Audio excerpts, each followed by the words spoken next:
السلام عليكم ورحمة الله تعالى وبركاته، اللهم صل وسلم على سيدنا محمد. إخواني الأكارم، مرحبا بكم في هذا الفيديو الجديد، حيث تستعد شركة جيلي بالجزائر لاستيراد مركبات اقتصادية ومناسبة للسوق المحلية للعلامة الأم الصينية، وعرضها بأسعار في متناول المواطنين، حيث تحصل الوكيل على الرخصة المسبقة للاستيراد، إلا أنه بقي الاعتماد النهائي لمباشرة النشاط قريبا.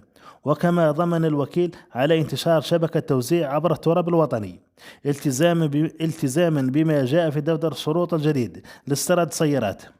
إخواني، كاين ملاحظة برك، شركة جيل الصينية راها تحتل المرتبة الثامنة عالميا، حيث تعرف نجاحا كبيرا في السوق الأوروبية، وتعرف أيضا مركباتها بالمركبات العصرية والفاخرة، وتعرف أيضا بأنها اقتصادية للبنزين.